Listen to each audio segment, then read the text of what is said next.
Padre Celestial, queremos darte gracias, Señor, por el privilegio que nos das de cantarte y reconocer que nos sentimos protegidos, nos sentimos cubiertos por tu presencia, por tu persona, Señor. Te damos gracias. Te damos gracias ahora que abrimos tu palabra, Señor, con el objetivo de escuchar tu voz y saber lo que tú deseas de nuestra vida, Señor. Ayúdanos a poner en práctica los principios que tú nos muestras. Oramos, Señor, en el nombre de Cristo Jesús. Amén. Buenos días, tomen asiento, por favor. En su Biblia, Génesis capítulo 29, empezamos en el versículo 31. Génesis 29, el verso 31, por favor.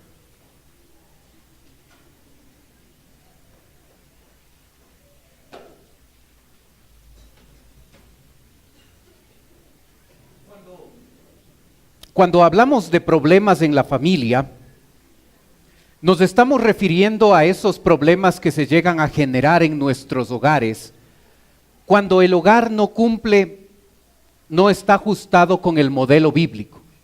¿Sí? En el hogar va a haber problemas, usted sabe, va a haber dificultades, es lo que nos toca vivir acá.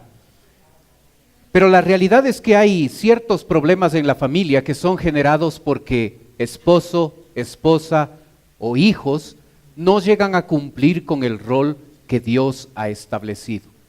La Biblia marca claramente el rol del esposo, un rol de líder, un rol de un hombre que ama como Cristo ama a la iglesia, un rol de un hombre proveedor, de un hombre sabio que guía a toda su familia.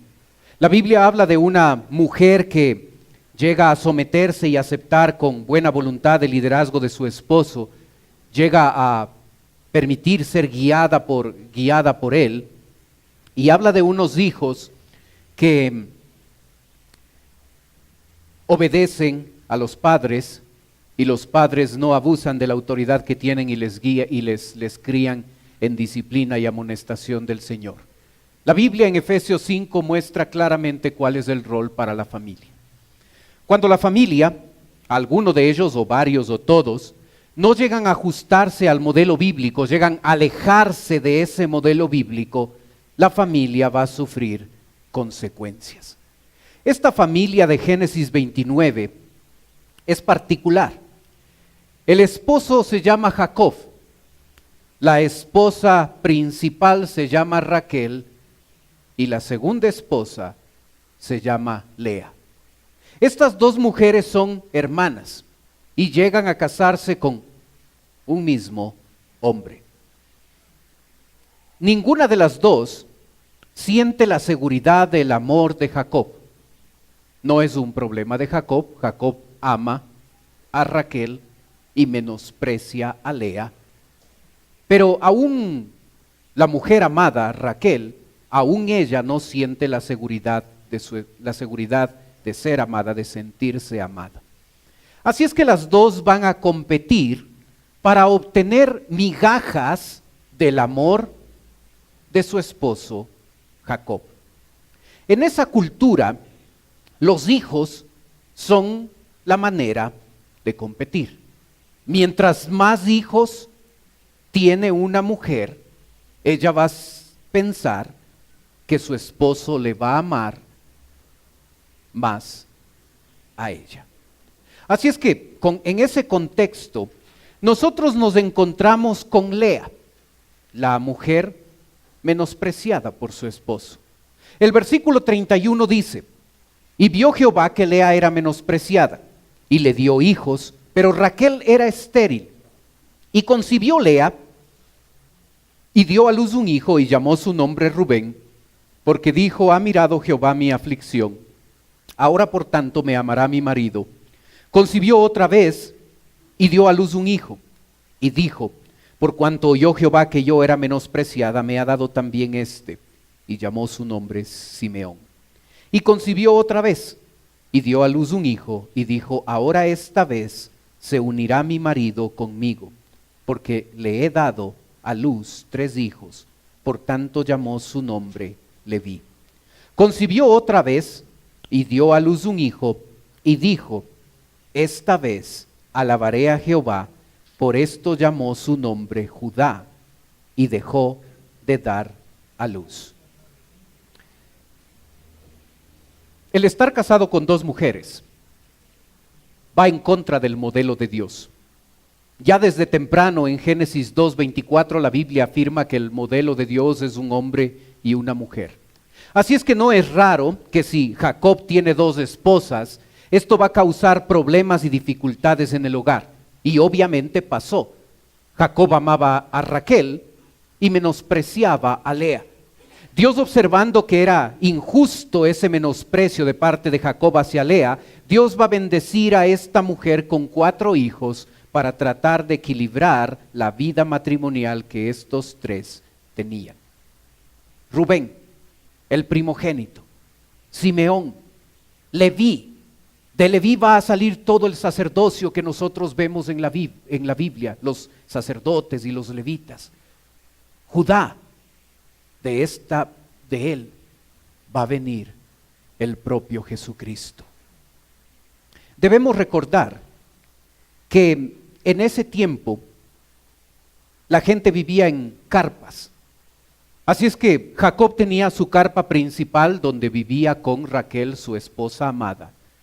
Pero cerca de ahí había otra carpa donde vivía Lea con sus 4 hijos. La vida de Jacob se desarrollaba en esa carpa de su amada Lea, de su amada Raquel, y cuando él quería, iba a visitar a su esposa Lea. Se sentía menospreciada. Cada vez que nosotros no ajustamos nuestra familia al modelo bíblico, puede ser que tenga que ver con infidelidad, o puede ser que el hombre, la esposa o los hijos no están cumpliendo con el rol establecido por Dios. Cualquiera que sea la razón por la que la familia no cumple el rol de Dios, esto es un alejamiento del plan divino. Y cuando esto sucede, la familia va a sufrir. Y aquí tenemos a una mujer, Lea, que se siente menospreciada por Jacob. La cosa no era mejor para la esposa amada, la esposa oficial, Raquel. Raquel sentía envidia de Lea. Capítulo 30, versículo 1 dice: viendo Raquel que no daba hijos a Jacob, tuvo envidia de su hermana y decía a Jacob: dame hijos, o si no me muero. Y Jacob se enojó contra Raquel y dijo: ¿soy yo acaso Dios que te impidió el fruto de tu vientre? La palabra envidia describe profundos sentimientos de rabia, celos y cólera. Esta mujer se sentía mal porque la otra esposa, Lea, le había dado hijos a su esposo. Dame hijos, o si no me muero. Refleja un dato cultural. En ese tiempo no había diferencia entre una mujer sin hijos y una mujer muerta. Así de grave recibía una mujer el hecho de que no podía dar hijos. Raquel culpa a Jacob por no quedar embarazada. Jacob, al observar esto, se enoja con Raquel, con razón, porque él no podía hacer lo que solo Dios puede hacer. Lo interesante es que esa palabra enojarse describe a una persona que por su enojo, su rostro cambia de color y se vuelve un rostro rojo por la furia y el enojo que llega a sentir. ¿Le ha pasado a usted, esposo? ¿Le pasa a usted? Hay algunos que les llega a pasar esto. Cuando se enojan, se nota que están enojados. Su rostro se vuelve rojo. Raquel siente envidia por Lea. Lea se siente menospreciada. Raquel llega un paso más allá en su decadencia espiritual, no solo experimenta envidia, sino va a mostrar una clara desconfianza en Dios. Versículo 3. Y ella dijo: he aquí mi sierva Bilha, llégate a ella y dará a luz sobre mis rodillas. Y yo también tendré hijos de ella. Así le dio a Bilha su sierva por mujer. Y Jacob se llegó a ella y concibió Bilha y dio a luz un hijo a Jacob. Dijo entonces Raquel: me juzgó Dios y también oyó mi voz y me dio un hijo, por tanto llamó su nombre Dan. Concibió otra vez Bilha, la sierva de Raquel, y dio a luz un segundo hijo a Jacob. Y dijo Raquel: con luchas de Dios he contendido con mi hermana y he vencido, y llamó su nombre Neftalí. Observa que Raquel le pide a su esposo Jacob que le dé hijos. Observa que no dice Dios, dame hijos. Observa dónde estaba la confianza de esta mujer. En esa cultura, tener un hijo de la sierva era aceptado. No era problema, no era un pecado para la sociedad. Por supuesto, para Dios sí. Estaban saliéndose cada vez más del modelo perfecto, del modelo bíblico. Pero culturalmente era aceptado. De hecho, a propósito, la mujer tenía una esclava, porque si la esposa llegaba a ser estéril, el esposo podía fácilmente divorciarse, sin ningún problema. Así es que ella se protegía teniendo una esclava, y esa esclava era dada al esposo para que de ella pudiera tener descendencia, y así protegerse de un posible divorcio. Culturalmente era aceptado esto. La frase "y dará a luz sobre sus rodillas" es una frase que describe una práctica que se llevaba a cabo para darnos a entender el hecho de que los hijos iban a ser de la esclava Bilha, pero legalmente iban a ser considerados como hijos de Raquel, aun cuando ella no los había dado a luz. Observa a Raquel. No buscó a Dios. No puso su confianza en Dios. Puso su confianza en algo que era cultural, en algo que en ese tiempo era aceptado. Así es que no tuvo problema de planear que su sierva Bilha tenga hijos de su esposo. Lea va a observar esta acción de Raquel y va a tener envidia de su hermana. Y en el versículo 9, la primera palabra es la más importante. Viendo pues Lea que había dejado de dar a luz, tomó a Zilpa su sierva y la dio a Jacob por mujer. Y Zilpa, sierva de Lea, dio a luz un hijo Jacob. Y dijo Lea: vino la ventura, y llamó su nombre Gad. Luego Zilpa, la sierva de Lea, dio a luz otro hijo a Jacob. Y dijo Lea: para dicha mía, porque las mujeres me dirán dichosa. Y llamó su nombre Aser. Vio. No se le ocurrió a Lea este plan. Pero cuando ve que su hermana Raquel usa la tradición que legalmente estaba aceptada, y se le ocurre la idea de tener hijos de su esclava, Lea, sintiendo envidia de lo que su hermana está haciendo, llega a hacer lo mismo. Toma a su esclava Zilpa, le da a su esposo para que pueda de ella tener hijos. Y Gad y Aser son el resultado del esfuerzo de Lea por tener más hijos de su esposo Jacob. Raquel no solo siente envidia, no solo siente desconfianza, va a dar un paso más allá, profundizando su decadencia espiritual. La desconfianza de Raquel va a profundizarse. Y observe lo que va a hacer esta mujer desesperada por migajas de amor de su esposo en el versículo 14. Fue Rubén en tiempo de la siega de los trigos y halló mandrágoras en el campo y las trajo a Lea su madre. Y dijo Raquel a Lea: te ruego que me des de las mandrágoras de tu hijo. Rubén, si usted ve la cronología de nacimiento, podemos fechar el hecho de que Rubén probablemente tendría entre 4 y 5 años.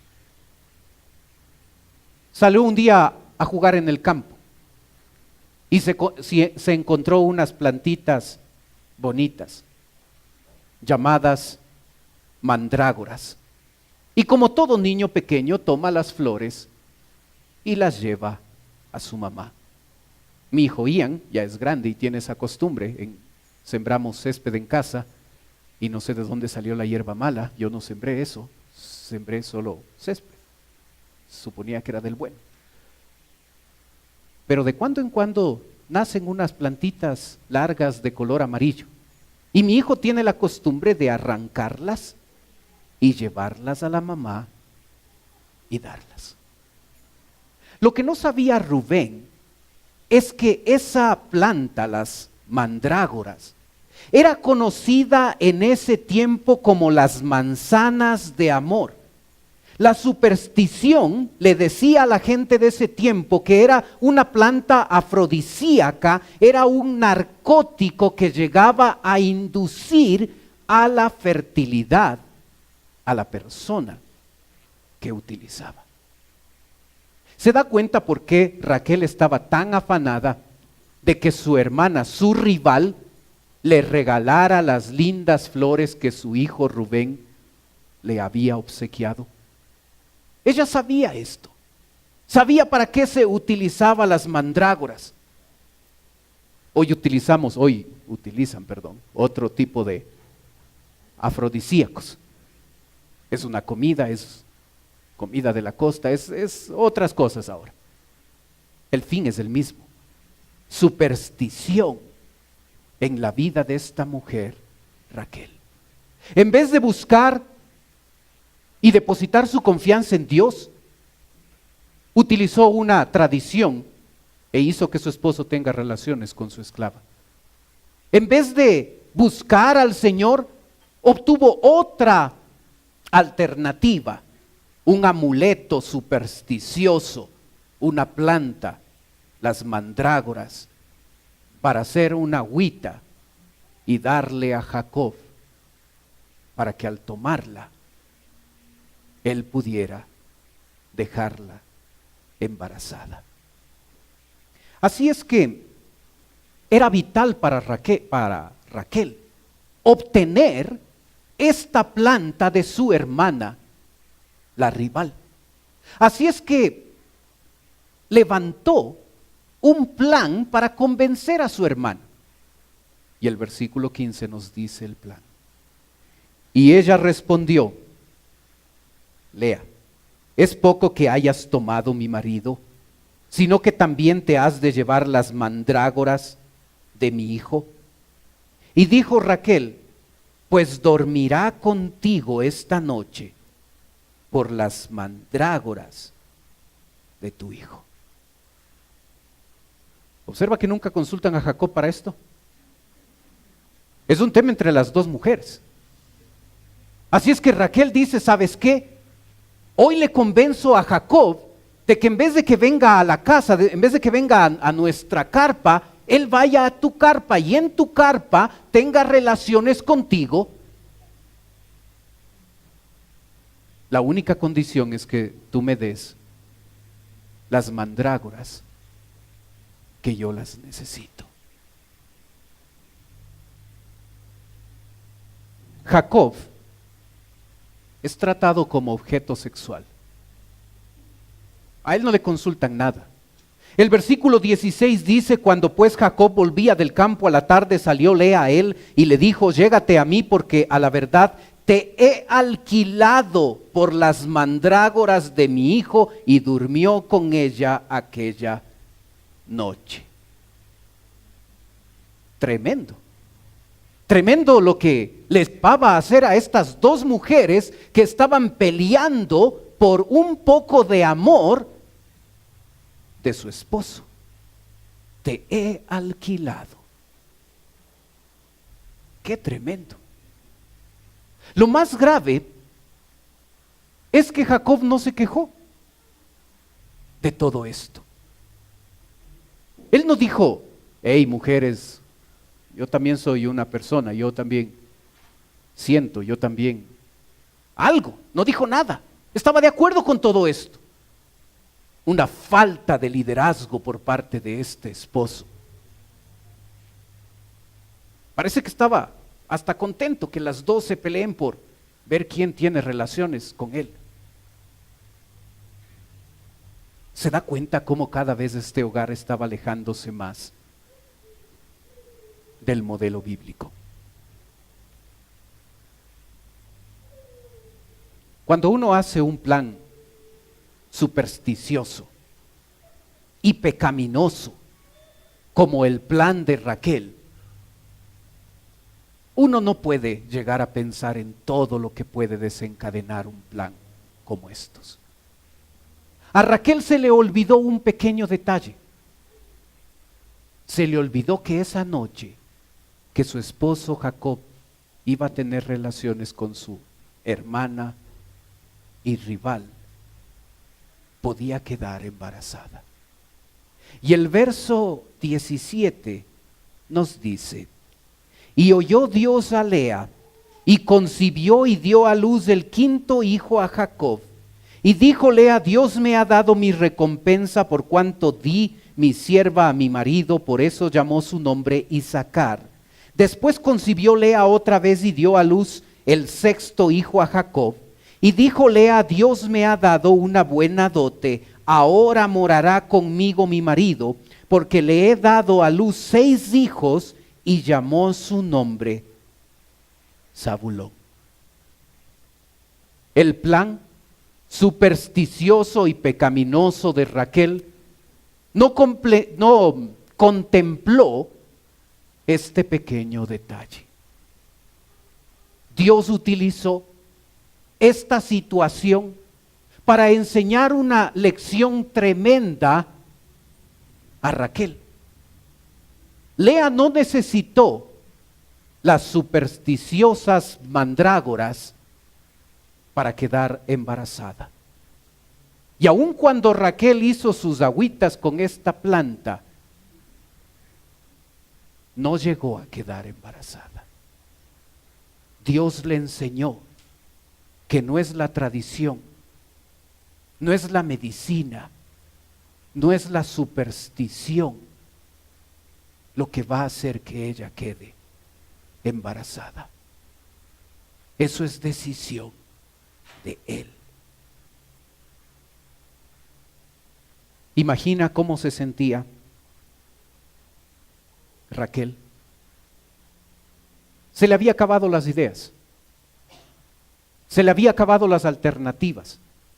Usted debe recordar que toda esta historia es contada brevemente en nuestra Biblia, pero la verdad es que es una historia que dura 13 años. Imagine cómo fueron esos 13 años de matrimonio para Jacob, Lea y Raquel.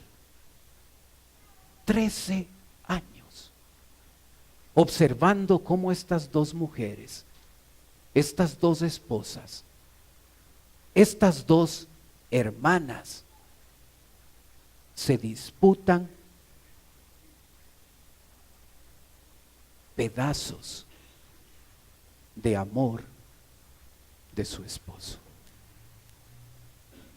A Raquel se le terminó las alternativas. Usó la tradición, usó un amuleto supersticioso y la cosa no funcionaba. Y cuando ella llega a ese punto donde ya no hay más ideas, donde ya no hay más alternativas, se le ocurre lo primero que debió hacer desde el principio. Se le ocurre orar a Dios. Y el versículo 22 nos dice: y se acordó Dios de Raquel, y la oyó Dios, y le concedió hijos, y concibió, y dio a luz un hijo, y dijo: Dios ha quitado mi afrenta. Y llamó su nombre José, diciendo: añádame Jehová otro hijo.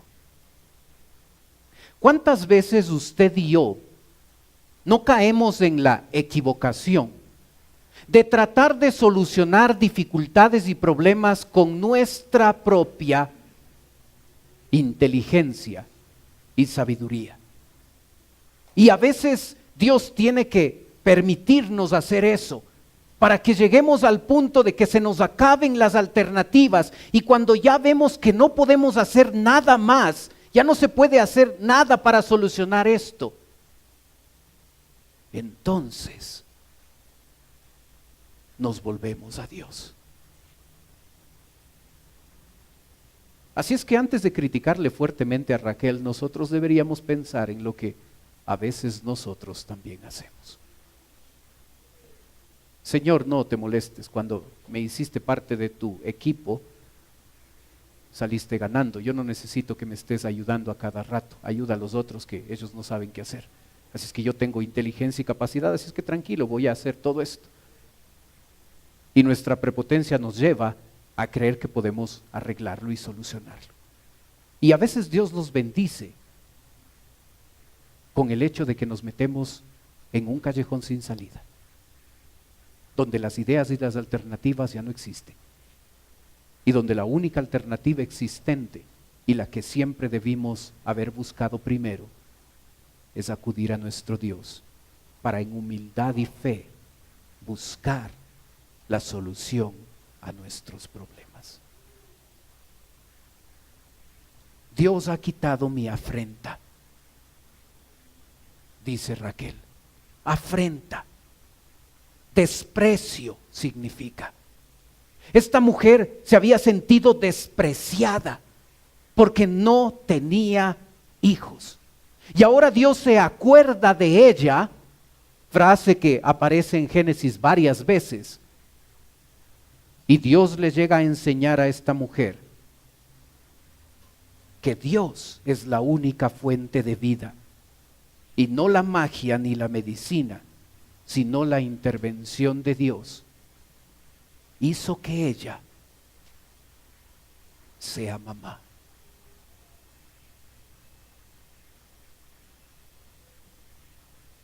Algo que no debemos olvidarnos es el significado de todos los nombres que se ponen a estos 13 hijos, 12 varones y una mujer. Génesis 35 nos muestra que habían más hijas que nacieron de Jacob y de esta pareja. Y usted puede observar los nombres. No están clasificados en orden de nacimiento, más bien están clasificados en orden de mamá. Los 4 primeros están en orden cronológico: Rubén, Simeón, Leví, Judá. Es interesante que estos 4 hijos que le da Dios a Lea, observe Jehová, lo que está en amarillo es el significado literal del nombre. Jehová vio mi aflicción, Jehová oyó mi menosprecio, mi marido se unirá conmigo, alabaré a Jehová. Un dato interesante es que los 4 nombres de manera directa algunos y el otro de manera implícita hace referencia al nombre de Dios. Cuando Dios bendijo a Lea, el propio nombre de Dios estuvo implícito en el nombre que se le dio a uno de sus bebés. Pero cuando Lea tuvo envidia de su hermana y llegó a tener 2 hijos más de su esclava Silpa, observa el significado de los nombres: fortuna, dichosa. Esos 2 hijos fueron idea de Lea. No fue idea de Dios, fue idea de Lea. Y fueron hijos que fueron bendición, por supuesto, como todos los hijos, pero se nota en el significado de los nombres la diferencia que Dios hace de ellos. Raquel tuvo a José y a Benjamín un poco más tarde, y tuvo de Bilha a Dan, que significa juzgó, y Neftalí, que significa luchado. ¿Usted pondría uno de esos nombres a su hijo? ¡Ey, juicio! Es hora de comer la sopa. Cada uno de esos nombres muestra la lucha y la rivalidad entre estas dos mujeres. Un nombre que hace referencia al menosprecio de Lea, lo que ella sentía. Los nombres llegan a describir la lucha y la pugna que hay entre estas dos mujeres. Cuán fácil hubiera sido escuchar Génesis 2:24, donde Dios dice: por tanto dejará el hombre a su padre y a su madre y se unirá a su mujer y serán una sola carne. El modelo de Dios, un hombre y una mujer. Más adelante, años después, en Levítico 18 la Biblia va a decir: no tomarás mujer juntamente con su hermana para hacerla su rival, descubriendo su desnudez delante de ella en su vida. Hermano, cuando esposo, esposa o hijos no se ajustan al modelo bíblico, la familia pierde. Es horrible la historia. Los propios hijos, el nombre de los hijos es un recuerdo de lo que estas madres sintieron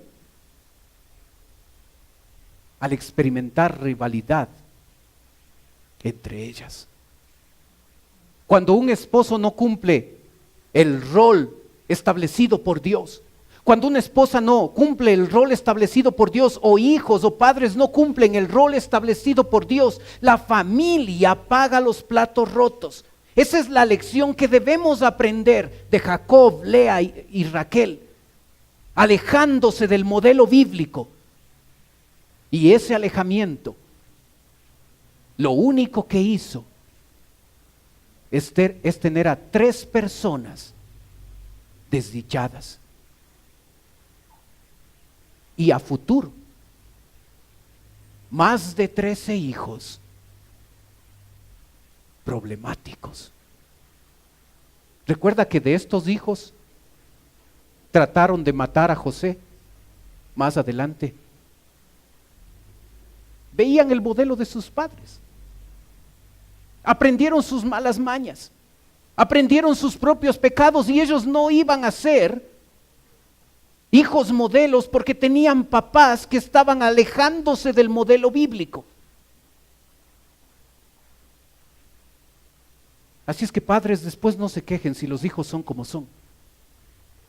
Si un papá y una mamá no están estableciendo un modelo que no está dictado por la sociedad, o porque mi buen juicio, porque así debe ser un esposo, o porque así debe vivir una esposa, sino ese modelo bíblico está determinado por la palabra de Dios. Si ese no es el modelo bíblico en su hogar, no se queje por lo que pasa en el hogar, porque hay consecuencias de alejarse del modelo bíblico. Lee Efesios 5, 18 en adelante hasta capítulo 6. Y ahí usted va a observar cuál es el modelo para un esposo, una esposa, unos hijos y unos padres. Y si nosotros nos ajustamos a ese modelo bíblico, nosotros vamos a observar un matrimonio, una familia bendecida. Pero si no, todo va a andar mal.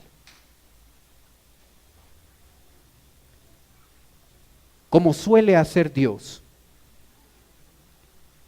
Él va a sacar algo positivo de todo este pecado y superstición, de todo esto malo, de todo este mal ejemplo. Dios va a sacar algo positivo. Y usted puede observar en la diapositiva los hijos de este hogar, Rubén, Simeón, Leví, Judá, Isaacar, Zabulón. Hay una mujer, hay muchas más mujeres en Génesis 35, dice que tuvieron más hermanas. Zabulón, de José va a salir dos, Manasés, Efraín, Benjamín, Dan, Neftalí, Gad y Aser. ¿Cuántos hombres hay? 13. 1, 2, 3, 4, 5, 6, 7, 8, 9, 10, 11, 12, 13. A José no le tome en cuenta porque las tribus fueron de Manasés y de Efraín. Y Dina tampoco le tomaron en cuenta. 13. Leví no va a recibir una porción de la tierra prometida, porque de Leví va a venir el sacerdocio y va a venir los levitas. Y el sacerdocio y los levitas no trabajan la tierra, trabajan en el templo, y los otros 12 hermanos son los que trabajan la tierra, dan sus diezmos, y aquel que trabaja en el templo vive de los diezmos de otros. Es un concepto establecido. De estos 12 varones, Dios va a formar las 12 tribus de Israel. De algo que empezó mal, en la superstición, en la desconfianza, en la rivalidad, en el conflicto, Dios va a establecer las 12 tribus de Israel, y cada una de esas tribus va a tener el nombre de cada uno de estos 12 varones. Obsérvelo en pantalla. Aquí está la tierra prometida. Simeón, Judá, Dan, Efraín, Benjamín, Manasés, tiene toda esta parte.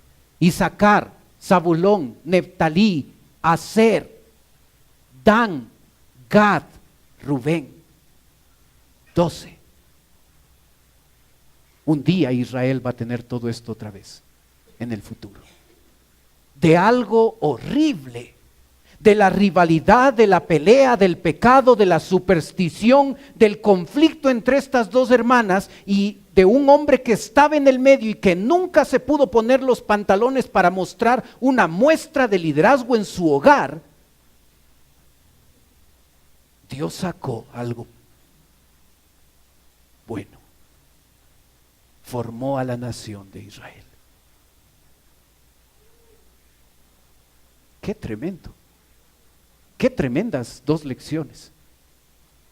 Un alejamiento del modelo bíblico siempre traerá sufrimiento a la familia.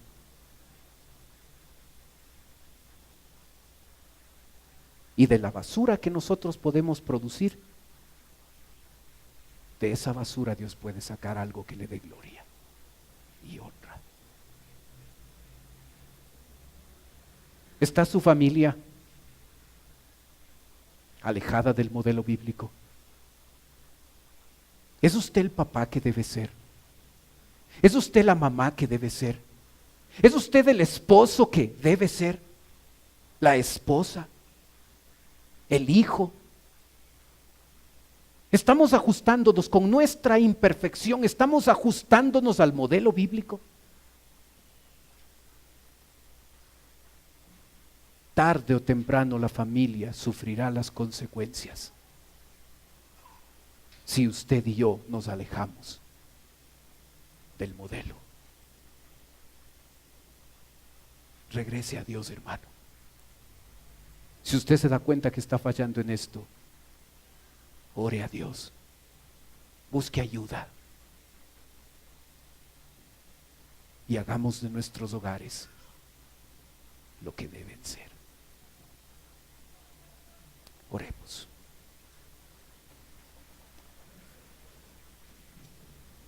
Padre Celestial, te damos gracias porque es bueno estudiar tu palabra.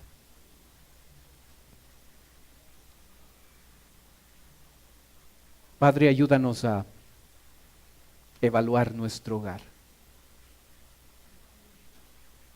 no de acuerdo a lo que dice la sociedad, no de acuerdo a lo que dice nuestro buen juicio, no de acuerdo a nuestras propias ideas y nuestra propia lógica.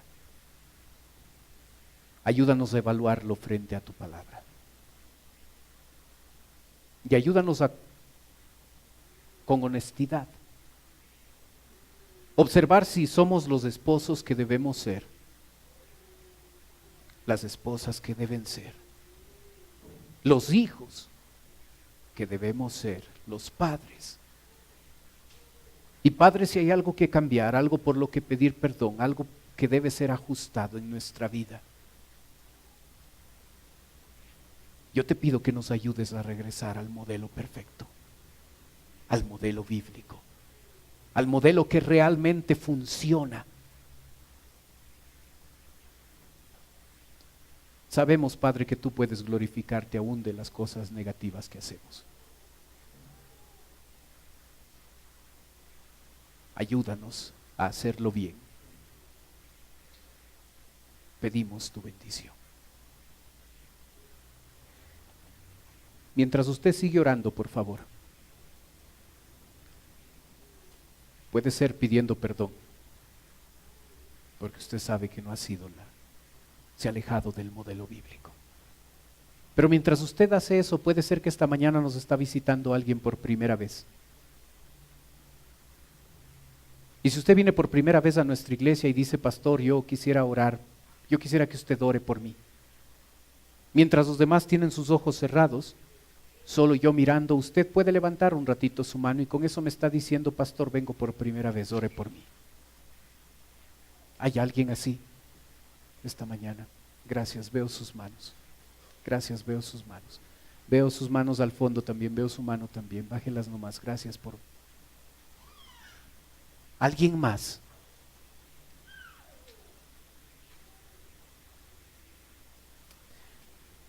Para las personas que nos visitan, en un ratito voy a orar por usted, como le dije.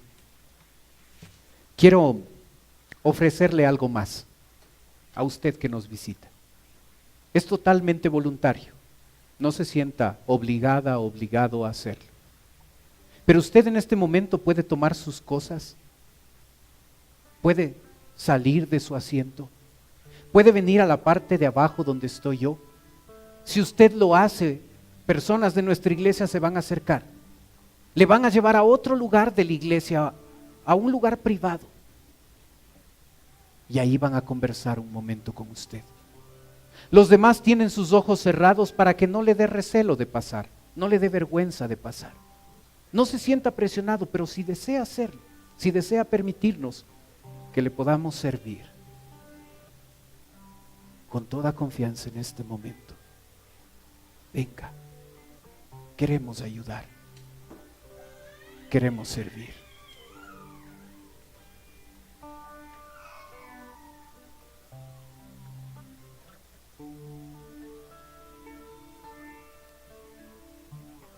Padre Celestial, te ruego por las personas que nos visitan. Señor, tú mejor que nadie conoces sus necesidades. Y yo pido, Padre, que conforme a tu voluntad, tú puedas estar supliendo esas necesidades. Te ruego, Padre, por si ellos todavía no te han recibido como Salvador, que tú, Padre, puedas guiarles a recibirte a ti como Salvador personal. Te ruego, Padre, por nosotros, tus hijos, los que ya te conocemos. Ayúdanos a que en nuestro hogar se note tu presencia, que se note que nuestra casa te sirve, te alaba, que unidos oramos, enfrentamos juntos los problemas y las tormentas de esta vida. Confiamos en ti, nos respaldamos entre padres y madres, entre hermanos y hermanas. Vivimos como un hogar que te agrada y te glorifica a ti. Ayúdanos a hacerlo si estamos fallando en esto. Pedimos tu bendición. Oramos en el nombre de Cristo Jesús. Amén. Puestos de pie, cantemos, por favor. Mi hogar desea tu presencia, solo tú eres digno de reverencia, mas mi casa y yo serviremos al Señor, mas mi casa y yo serviremos al Señor, mas mi casa y yo serviremos al Señor, serviremos al Señor.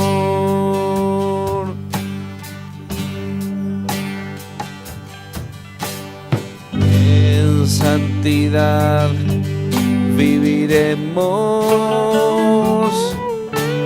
y solo a ti nos postraremos, mas mi casa y yo serviremos al Señor, mas mi casa y yo serviremos al Señor, mas mi casa y yo serviremos al Señor, serviremos al Señor. Unidos juntos, orando juntos, la tormenta libramos, confiando en el Señor, nos respaldamos, padres y madres, hermanos y hermanas, unidos en su amor, mas mi casa y yo serviremos al Señor, mas mi casa y yo serviremos al Señor, mas mi casa y yo serviremos al Señor, serviremos al Señor, serviremos al Señor, serviremos al Señor.